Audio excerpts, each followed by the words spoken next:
শুধুমাত্র medical agent মইটি চ্যানেলে। রাত ৯টায় আসবে গল্পের ধারা, রহস্য, প্রেম আর হাসির খেলা সারা। এই গল্পটি সম্পূর্ণভাবে প্রাপ্তবয়স্কদের গল্প। গল্পটা প্রথম থেকে শেষ অবধি শুনুন পুরোটা। ভালো লাগলে লাইক, শেয়ার আর সাবস্ক্রাইব করে দেবেন। আজকের নিবেদন লাটা নদীর ধার, রঘুকাম্পর প্রণয় কথা, রচনায় রঞ্জন বন্দ্যোপাধ্যায়। আজ নবম পর্ব, অন্তরের বেদনা। গল্প পাঠে সুপর্ণা মিশ্র, চরিত্রে ভিক্টোরিয়া ওকাম্পো তথা সুপর্ণা মিশ্র আর দোকানদার এবং সমগ্র চরিত্রে দেবপ্রতিম চক্রবর্তী। শুরু হচ্ছে অন্তরের বেদনা। যদি তোমার দেখা না পাই প্রভু এবারে জীবনে, তবে তোমায় আমি পাইনি যেন সে কথা রয় মনে, যেন ভুলে না যাই বেদনা পাই শয়নে স্বপনে, যেন ভুলে না যাই বেদনা পাই শয়নে স্বপনে। যদি তোমার দেখা না পাই প্রভু।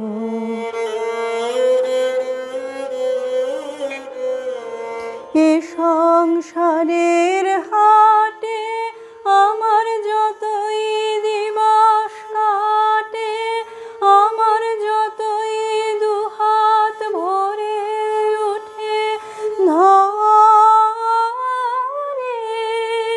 তবু কিছুই আমি পাইনি যেন সে কথা রয় মনে, যেন ভুলে না যাই বেদনা পাই শয়নে স্বপনে, যেন ভুলে না যাই বেদনা পাই শয়নে স্বপনে।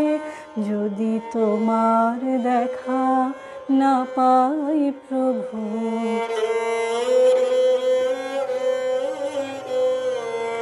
যদি আলস ভরে আমি বসি পথের পরে, যদি ধুলায় শয়ন পাতি সযতনে,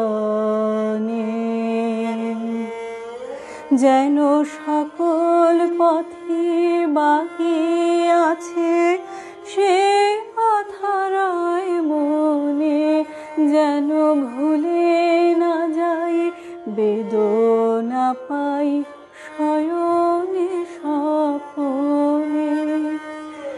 যদি আলস ভরে আমি বসি পথের পরে, যদি ধুলায় শয়ন পাতি সযতনে, যেন সকল পথে বাকি আছে সে কথা রয় মনে, যেন ভুলে না যাই বেদনা পাই শয়নে স্বপনে। যতই উঠে হাসি ঘরে, যতই বাজে বাঁশি, ওগো যতই গৃহ সাজাই আয়োজনে, যেন তোমায় ঘরে হয়নি আনা সে কথা রয় মনে, যেন ভুলে না যাই বেদনা পাই শয়নে স্বপনে, যেন ভুলে না যাই বেদনা পাই শয়নে স্বপনে। যদি তোমার দেখা না পাই প্রভু এবার জীবনে, তবে তোমায় আমি পাই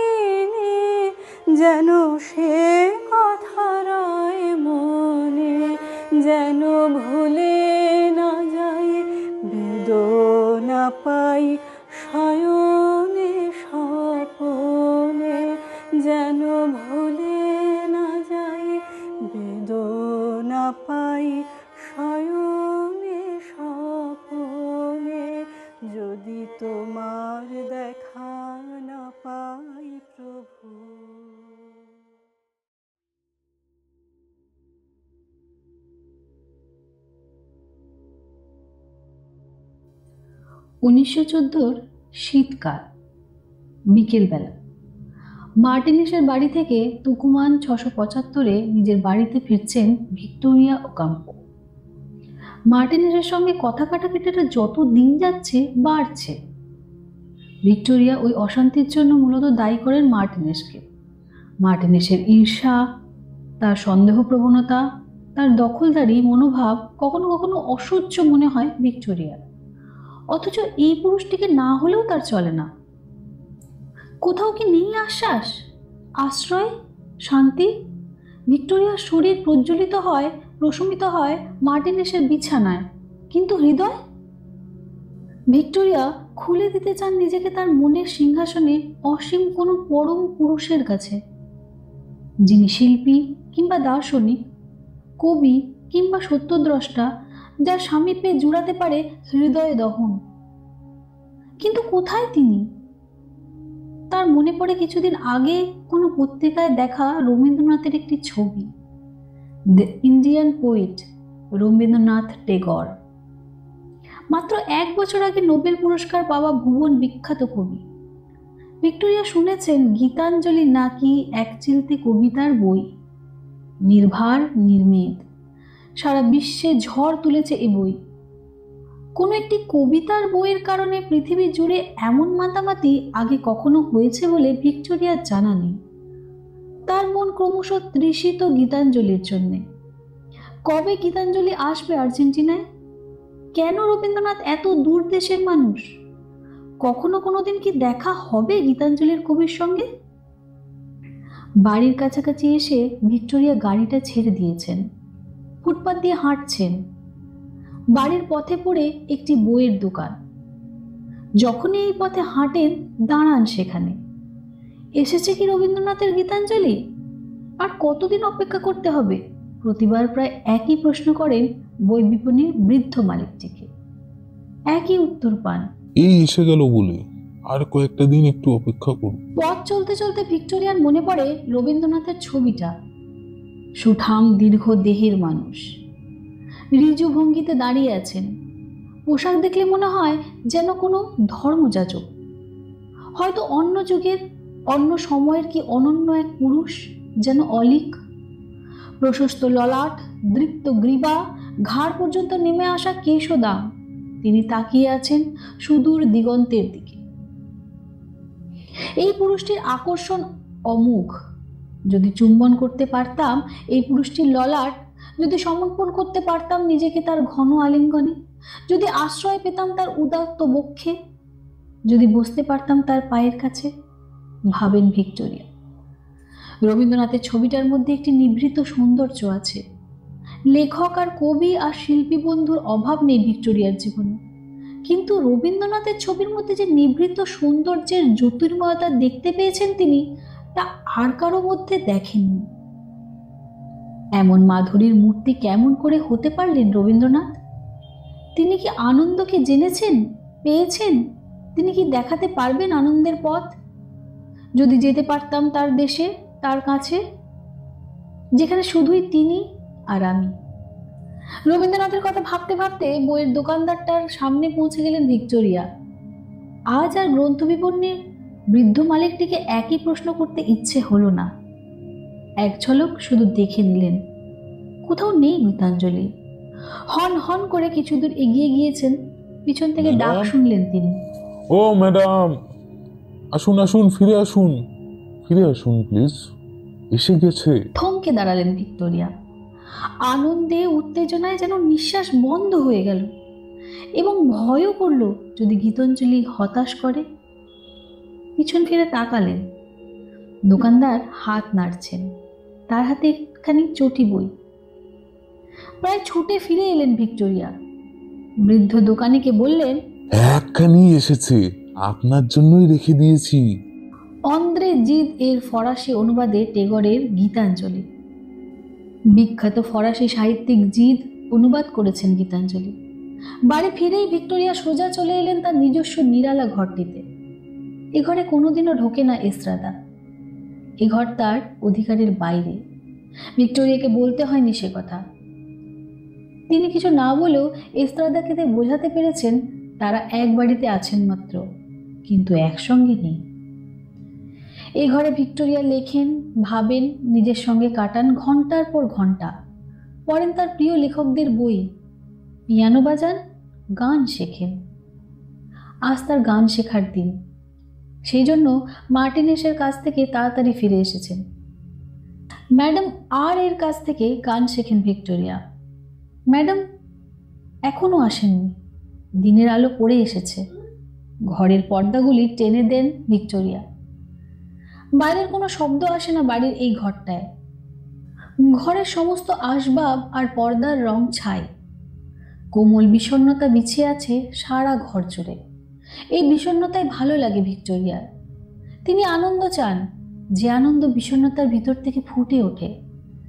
বিষাদ যে আনন্দের অঙ্গ, ভিক্টোরিয়া চান সেই আনন্দ যার সঙ্গে রোমান্টিক বিষাদের কোনো বিরোধ নেই, যে আনন্দ প্রত্যহের অতীত।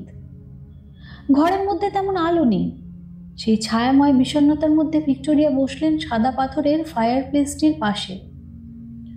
ফায়ার প্লেসের আগুনের আলোয় খুললেন সদ্য কেনা গীতাঞ্জলির পাতা। ফায়ার প্লেসের একটু দূরে যে পিয়ানোটা বাজিয়ে গান করেন তিনি, তাতে হেলান দিয়ে বসাটাই হয়তো সহজ হতো, কিন্তু সেখানটা ছায়া ছায়া। ফায়ার প্লেসের আগুন আলোতেই তিনি পড়তে চান রবীন্দ্রনাথের কবিতা। এই প্রথম রবীন্দ্রনাথের স্বাদ গ্রহণ করতে চলেছেন। মনে হলো এই মুহূর্তে প্রয়োজন পবিত্র আগুনের আলো, আগুনের তাপ। গীতাঞ্জলির পাতা খোলার আগে আগুনের দিকে তাকিয়ে চুপ করে বসে রইলেন ভিক্টোরিয়া। মনে মনে বারবার বলতে লাগলেন একটি কথা, আমি বিশ্বাস করি না ঈশ্বরে। এক কৃপণ, সংকীর্ণ, নির্মম ঈশ্বরে আমাকে বিশ্বাস করতে শেখানো হয়েছিল। আমার সেই বিশ্বাস আর সংস্কার সব পুড়েছে আগুনে। আমার ভুবন সম্পূর্ণ ঈশ্বরহীন। আমি ঘর করি এক মহান শূন্যতার সঙ্গে। সেই শূন্যতার মধ্যে ঈশ্বর নেই, নেই, নেই। রবীন্দ্রনাথ, তুমি কি বিশ্বাস করো ঈশ্বরে? যদি করো, কেমন করে আমি গ্রহণ করব তোমাকে? কিন্তু আমি যে তোমাকে ভালোবাসতে চাই। শুনেছি তুমি প্রেমের কবি। হে আমার রবীন্দ্রনাথ, সেই প্রেম তুমি কাকে নিবেদন করো? ভগবানকে? তিনি কি শুধু রবীন্দ্রনাথের ভগবান? তোমার ভগবান কি আমাকে ভালোবাসবে? বিরাজ করবে একদিন আমার মহাশূন্যতা জুড়ে? খুব ধীরে গীতাঞ্জলির পাতা খুললেন ভিক্টোরিয়া। তার চোখে পড়ল উৎসর্গপত্রের উপর। গীতাঞ্জলির অনুবাদটি অন্দ্রে জিদ উৎসর্গ করেছেন কবিসিন্ধু শ্যাং জ প্যাসকে। উৎসর্গপত্রে লিখেছেন ইয়েটস এর এই বিখ্যাত উক্তিটি, আমাদের সাধু সন্তানদের মধ্যে রবীন্দ্রনাথই প্রথম যিনি জীবনকে ত্যাগ করতে চাননি। তারপর অন্দ্রে জিদ নিজেই বলেছেন উৎসর্গপত্রে, আমার মনে হয়েছে যে আমাদের যুগে আর কোনো চিন্তাধারা এতখানি শ্রদ্ধার যোগ্য নয়। রবীন্দ্রনাথের চিন্তাধারা ও মহত্বের সামনে নিজেকে নত করতে পেরে আমি ততখানি তৃপ্ত যতখানি তৃপ্তি পেয়েছেন রবীন্দ্রনাথ ঈশ্বরের সামনে দিন হয়ে তার গান গাইতে পেরে। ভিক্টোরিয়া পাতা উল্টালেন। আগুনের আলো কাঁপতে লাগলো তার চোখের সামনে এই কবিতাটির উপর। আমার মাঝে তোমার লীলা হবে, তাই তো আমি এসেছি এই ভবে। সম্পূর্ণ এক নতুন ভাবনার ধাক্কা লাগলো ভিক্টোরিয়ার মনে। তিনি চুপ করে বসে থাকলেন খানিকক্ষণ। তারপর তার চোখ গেল এই কবিতাতে। কোথায় আলো, কোথায় ওরে আলো, বিরন হানলে জালো রে তারে জালো, রয়েছে দীপ না আছে শিখা, এই কি ভালে ছিল রে লেখা, ইহার চেয়ে মরণ সে যে ভালো, বিরহানলে প্রদীপ খানি জালো। বেদনা দুটি গাইছে, ওরে প্রাণ, তোমার লাগি জাগেন ভগবান, নিশীতে ঘন অন্ধকারে ডাকেন তোরে প্রেম ভাষারে, দুঃখ দিয়ে রাখেন তোর মান, তোমার লাগি জাগেন ভগবান। গগন তলে গিয়েছে মেঘ ভরি, বাদল জল পড়িছে ঝরি ঝরি, এ ঘোর রাতে কিসের লাগি, পরাণ মম সহসা জাগি, এমন কেন পড়িছে মরি মরি, বাদল জল পড়িছে ঝরি ঝরি, বিজলে শুধু ক্ষণিক হাওয়া হানে, নিবিড়তম তিমির চোখে আনে, জানি না কোথা অনেক দূরে, বাজিল গান গভীর সুরে, সকলে প্রাণ টানিছে পথ পানে, নিবিড়তম তিমির চোখে আনে। কোথায় আলো? হ্যাঁ রে কোথায় ওরে আলো? বিরহানালে জালু রে তারে জালু। ডাকিছে মেঘ হাঁকিছে হাওয়া, সময় গেলে হবে না যাওয়া। নিবিড় নিশা নিকোষ ঘন কালো, পরাণ দিয়ে প্রেমের দীপ জালো, প্রেমের দীপ জালো। ভিক্টোরিয়ার চোখ জলে ঝাপসা হয়ে এলো। কিছুতেই কান্না ধরে রাখতে পারছেন না। কবিতার কথাগুলি মন্ত্রের মতো প্রবিষ্ট হচ্ছে তার সত্তার গহনে। এমন কবিতা তিনি আগে পড়েননি। আলো নেই, অন্ধকারের আলো নেই, নাই বা থাকলো সেই আলো জ্বালাও তোমার তীব্র কামনার আগুন অন্তর থেকে। ঈশ্বর জেগে আছেন, তিনি ডাকছেন তোমায়, তার অভিসারের আহ্বান। তোমার চলার পথ অন্ধকার, কোথায় পাবে আলো? কেমন করে যাবে তার অভিসারে? তার প্রতি তোমার তীব্র কামনার আগুনই হয়ে উঠুক তোমার আলো, পথ দেখাক তোমাকে। ভিক্টোরিয়া গীতাঞ্জলির পাতা উল্টালেন। আরেকটি কবিতার উপর কাঁপছে ফায়ারপ্লেস থেকে ছড়িয়ে পড়া আগুন আলোর আভা। ভিক্টোরিয়া পড়তে লাগলেন, তাই তো তোমার আনন্দ আমার পর, তুমি তাই এসেছ নিচে। আমার নইলে ত্রিভুবনেশ্বর, তোমার প্রেম হতেছে মিছে। ভিক্টোরিয়া আর পড়তে পারেন না, চোখের জল মুছেন বারবার। বুকের ভেতর থেকে উঠে আসছে চাপা কান্না, ধুয়ে যাচ্ছে, হালকা হয়ে যাচ্ছে তার ভেতরটা, ঝাপসা হয়ে যাচ্ছে বারবার তার চোখ। কান্নার সঙ্গে মিশে যাচ্ছে তার অন্তরের কথা। কিন্তু আমি তো বিশ্বাস করি না ঈশ্বরে। যে ঈশ্বরকে ছোটবেলা থেকে আমার মনের মধ্যে গেঁথে দেওয়া হয়েছিল, সেই ঈশ্বর নির্মম, নিষ্ঠুর, ক্ষমাহীন। যে ঈশ্বরের চোখে আমার জন্ম থেকে পাপী, আমাদের জীবন সেই পাপের শাস্তি, সেই ঈশ্বরকে তো আমি হৃদয় থেকে উপরে নিয়ে ছুঁড়ে ফেলে দিয়েছি। আমি নাস্তিক, আমি অবিশ্বাসী। ঈশ্বরের অস্তিত্বে কোনো রকম আস্থা নেই আমার। হে রবীন্দ্রনাথের ভগবান, হঠাৎ কেন আমার হৃদয়ে এতদিনের ঈশ্বরহীন শূন্যতা সবটুকু অধিকার করে তুমি বিরাজ করতে চলেছ? কেন কিছুতেই তোমাকে বাধা দিতে পারছি না আমি? কেন তুমি আমাকে এমন আবেশ করে দিচ্ছ? কেন নতজানু হয়ে সমর্পিত না হয়ে আমার আর উপায় থাকছে না? কেন তুমি আমাকে এমন ভাবে গ্রাস করে ফেলছো? কেন মনে হচ্ছে তোমার মধ্যে আচ্ছন্ন হয়ে যাওয়ার মধ্যেই আমার আশ্রয়, আমার মুক্তি, আমার বেঁচে থাকার শেষ সার্থকতা? রবীন্দ্রনাথের ভগবান, তোমার কাছে কি পৌঁছাচ্ছে আমার কান্না? শুনতে পাচ্ছ আমার কথা? চোখ মুছে বুকের মধ্যে কান্না চেপে পরের লাইনগুলি পড়লেন ভিক্টোরিয়া। আমায় নিয়ে মেলেছ এই মেলা, আমার হিয়ায় চলছে রসের খেলা। মোর জীবনে বিচিত্র রূপ ধরে তোমার ইচ্ছা তরঙ্গিছে। এ কি সৃজন, কি অসামান্য উদ্ভাবন! এমন মনন, ধ্যান, প্রণিধান আর তো কারো লেখায় কখনো পাইনি। অথচ কত সহজে বলতে পারেন রবীন্দ্রনাথ। ভিক্টোরিয়ার মন বলে ওঠে, রবীন্দ্রনাথের ভগবান, এই যে নিখিল ভুবন জুড়ে চলছে তোমার লীলা, তুমি যে রয়েছ সর্বত্র বিরাজমান, সেই লীলার মধ্যে তোমার সঙ্গে, তোমাকে স্পর্শ করে আমিও রয়েছি। তোমার সঙ্গে ভাগ করে নিচ্ছি তোমার সব কাজ। তোমার সমস্ত সৃষ্টি আর ধ্বংসের সঙ্গে আমিও যুক্ত, অভিমত, অভিন্নতায়। আমার জীবনে যা কিছু ঘটেছে, আমার সব দুঃখ, আমার সকল সুখ, আমার সমস্ত দহন, কামনা, বাসনা, ব্যক্তিগত বিপর্যয়, সব সব তোমারই ইচ্ছার তরঙ্গ। তাই তুমি রাজার রাজা হয়েও চাইছে আমার হৃদয়, প্রত্যাশী আমার প্রেমের, আমার প্রকাশের, আমার প্রণতির। তোমার প্রেম আর আমার প্রেমের যুগল সম্মিলনেই তোমার পূর্ণ প্রকাশ। তাই তুমি বারবার নেমে আসো তোমার আসন থেকে নিচে আমারই জন্যে। রবীন্দ্রনাথের ভগবান, আমাকে তোমার প্রয়োজন। আমার মতো অতি সামান্য জীবন জর্জর একটি মেয়েকেও তোমার প্রয়োজন হতে পারে। আমি ছাড়া তুমি সম্পূর্ণ নও। রবীন্দ্রনাথের ভগবান, তুমি কি জানো বিচ্ছেদের যন্ত্রণা? জানো কি তুমি সেই আশ্লেষ তৃষ্ণা, আসঙ্গ ক্ষুধা, যার নাম প্রেম? তুমি কি জানো আমি কাকে চাই, কার জন্য আমার অপেক্ষা? কোনোদিনও কি দেখা পাবো তার? ক্রমশ আমার হৃদয় ও আকাশ জুড়ে দেখা দিয়েছে একটি আলো, রবীন্দ্রনাথ। তারই জন্য আমার তৃষ্ণা। রবীন্দ্রনাথের ভগবান, তুমি কি আমাকে নিয়ে যেতে পারবে তার কাছে? আমার বিশ্বাস আমি একদিন তাকে পাবই, তোমারই হাত ধরে। তোমাকে না ভালোবাসলে তাকে তো পাওয়া যাবে না।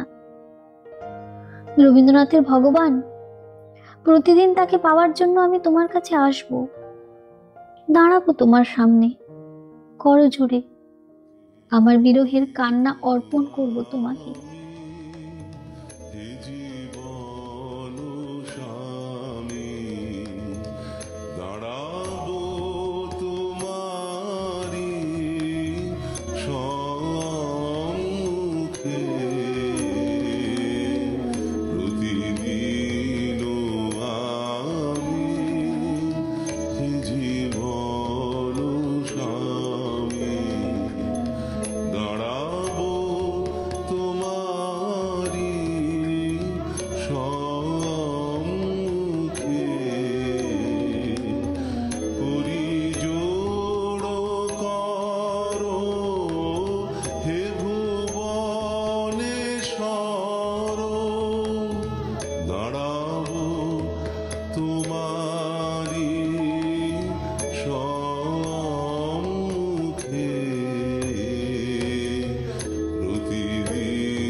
ভিক্টোরিয়ার মনে হলো তার সামনে খুলে গেল এক নতুন দরজা। এই দরজা এতদিন ছিল সংশয় আর অবিশ্বাসের আড়ালে। গীতাঞ্জলি অবসিত করল অবিশ্বাস, প্রশমিত করল সংশয়। রবীন্দ্রনাথই যেন খুলে দিলেন নতুন দরজা। দরজার বাইরে আলোয় ভরা এক বারান্দা। এই আলো, এই বারান্দার সন্ধান আর কেউ দিতে পারেননি তাকে। তিনি দরজা পেরিয়ে চলে আসেন বারান্দায়, দাঁড়ান অনুভবের নতুন আলোয়। সেই বারান্দায়, যে বারান্দায় শুধু রবীন্দ্রনাথ আর তার। রবীন্দ্রনাথের উদ্দেশ্যে রবীন্দ্রনাথের কথাই তিনি পড়তে থাকেন গীতাঞ্জলি থেকে।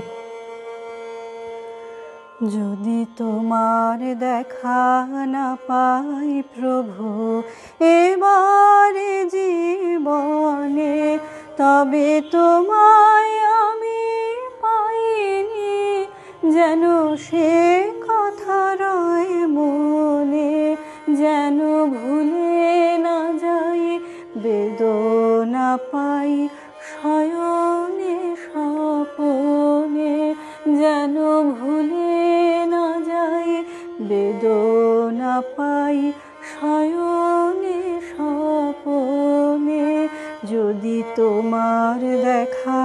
না পাই প্রভু।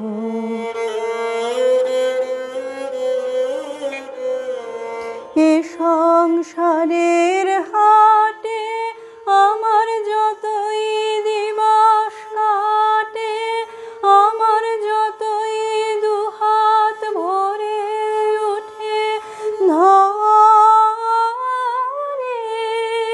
তবু কিছুই আমি পাইনি, যেন সে কথা রয় মনে, যেন ভুলে না যাই বেদনা পাই শয়নে স্বপনে, যেন ভুলে না যাই বেদনা পাই শয়নে স্বপনে।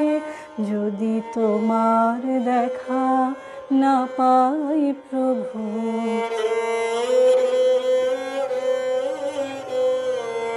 যদি আলস ভরে আমি বসি পথের পরে, যদি ধুলায় শয়ন পাতি সযতনে, যেন সকল পথে বাকি আছে সে কথা রয় মনে, যেন ভুলে না যাই বেদনা পাই শয়নে স্বপনে। যদি আলস ভরে আমি বসি পথের পরে, যদি ধুলায় শয়ন পাতি সযতনে,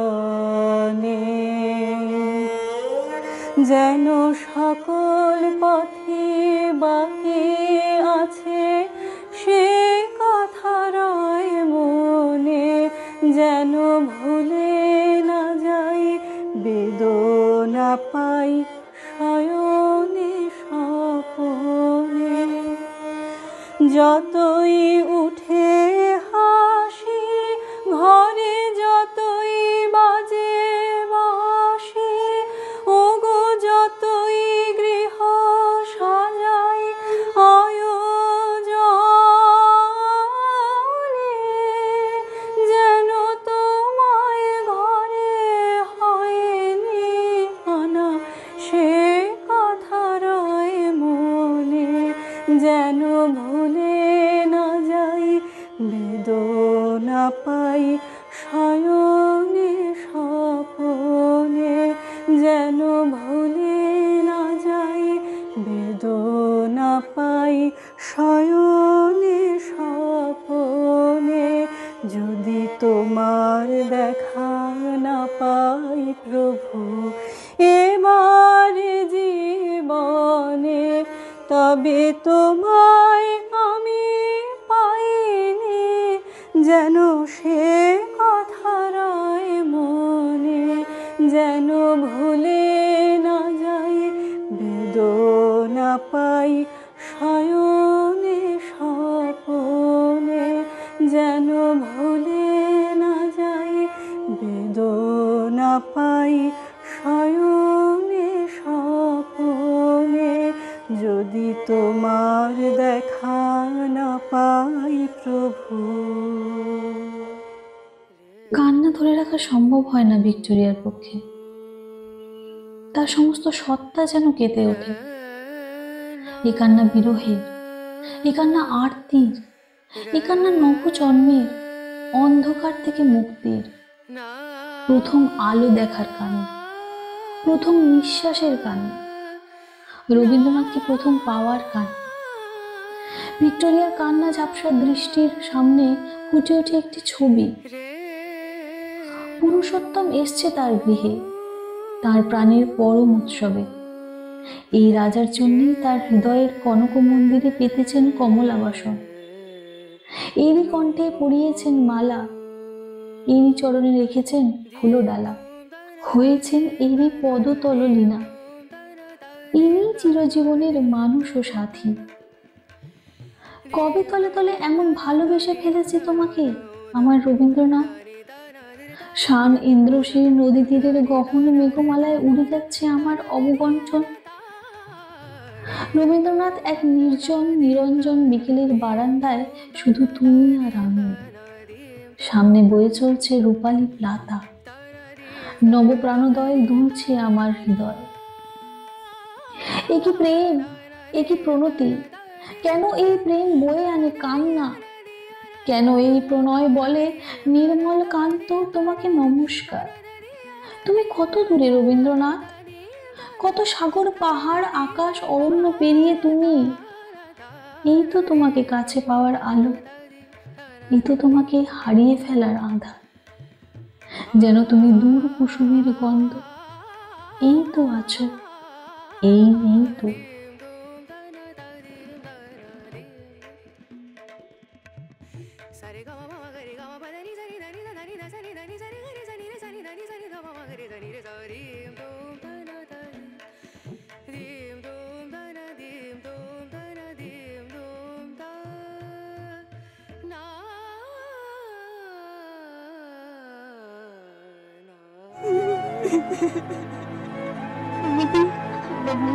শুধুমাত্র মেডিকেল এজেন্ট নয়টি চ্যানেলে।